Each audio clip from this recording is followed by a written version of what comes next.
안녕하십니까? 부드스 채널 운영자입니다.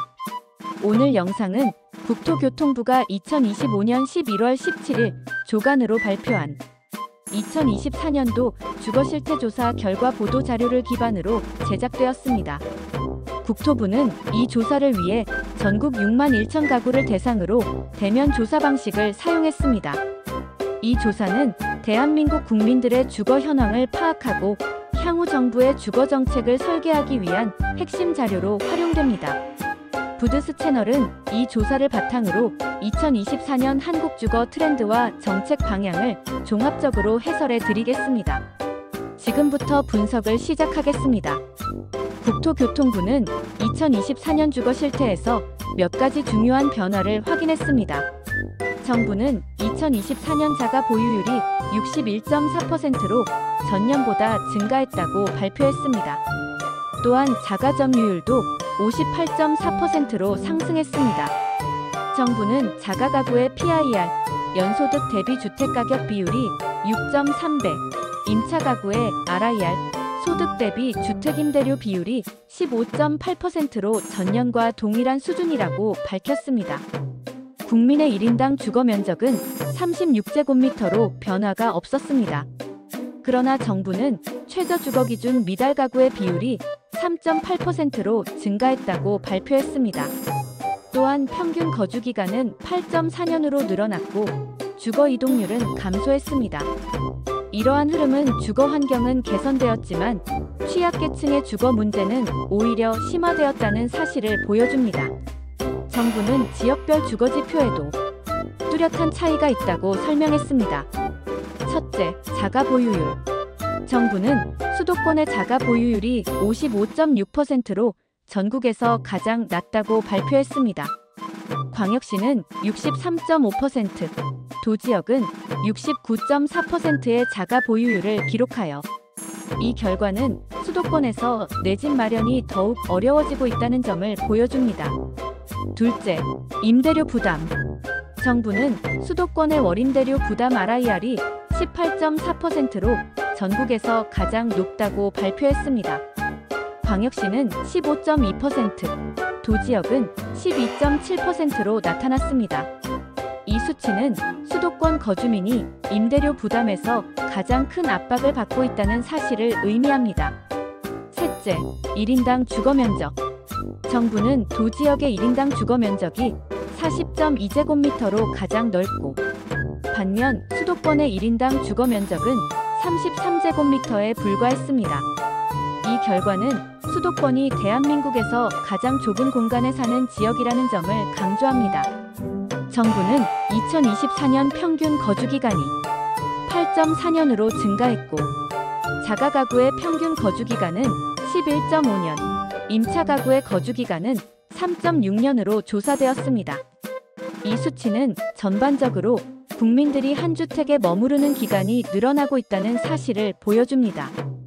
또한 정부는 주거 이동률이 전년 대비 감소했다고 발표했습니다. 2년 이내에 이사한 가구의 비율은 30.3%로 낮아졌습니다. 국민이 이사를 떠나는 주요 이유는 시설 및 설비 수준 개선, 직주 근접, 교통편의 순으로 나타났습니다. 이 결과는 사람들이 가격보다는 생활의 질 개선을 목적으로 이사하고 있음을 보여줍니다. 국토부는 세대별로 매우 다른 주거 패턴을 보이고 있다고 설명했습니다. 먼저 청년층. 정부는 청년층의 자가 점유율이 12.2%로 전년보다 하락했다고 발표했습니다. 청년층의 최저 주거 기준 미달 비율은 8.2%로 증가했습니다. 또한 청년층의 1인당 주거 면적은 31.1제곱미터로 줄어들었습니다. 정부는 청년층의 주택 이외 거처 거주 비율이 타 세대보다 높은 점을 지적했고 이 지표들은 청년층의 주거 빈곤이 심화되고 있음을 분명하게 보여줍니다. 청년층이 원하는 정책은 전세자금 대출 지원, 월세 보조금 지원, 주택 구입자금 지원 순으로 나타났습니다. 이 요구는 청년층이 높은 주거비 부담 때문에 전월세 지원이 절실하다는 사실을 말해줍니다. 두 번째, 신혼부부. 정부는 신혼부부의 자가점유율이 43.9%로 감소했다고 발표했습니다. 신혼부부는 아파트 거주 비율이 73.4%로 네 집단 중 가장 높았습니다. 최저 주거기준 미달 비율은 2.5%로 낮은 편입니다. 신혼부부의 정책 수요는 주택 구입자금 대출, 전세자금 대출, 공공임대주택 공급 순으로 나타났습니다. 이 결과는 신혼부부가 아파트 중심 주거 패턴을 선호하며 내 집 마련을 위한 금융 지원 요구가 매우 높다는 사실을 보여줍니다. 세 번째, 고령층. 정부는 고령층의 자가점유율이 75.9%로 가장 높고 고령층의 1인당 주거 면적은 46.6제곱미터로 가장 넓었습니다. 최저 주거기준 미달 비율은 2.1%로 전년보다 감소했습니다. 고령층이 원하는 정책은 주택 구입자금 대출, 주택 개량 및 개보수 지원, 전세자금 대출 순으로 나타났습니다. 이 결과는 고령층이 노후주택의 개보수와 주거 안전성 확보에 높은 관심을 가지고 있음을 의미합니다. 정부는 국민 전체가 가장 필요하다고 느끼는 정책 중 1위는 주택 구입자금 대출 지원이었습니다. 2위는 전세자금 대출 지원, 3위는 월세 보조금 지원, 4위는 장기 공공임대주택 공급이 뒤를 이었습니다.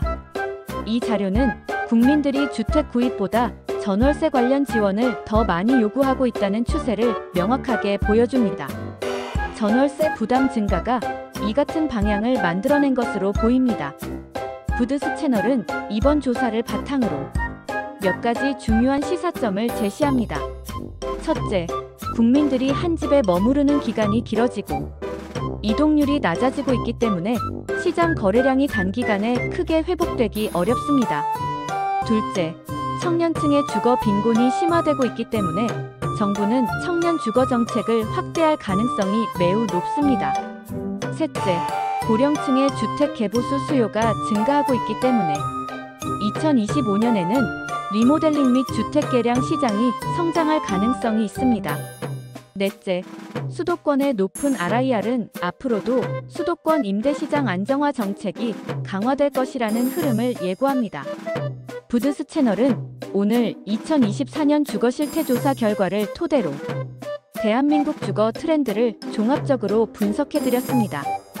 이번 조사는 한국 부동산 시장의 구조적 문제와 정책 방향성을 동시에 보여주는 중요한 자료입니다.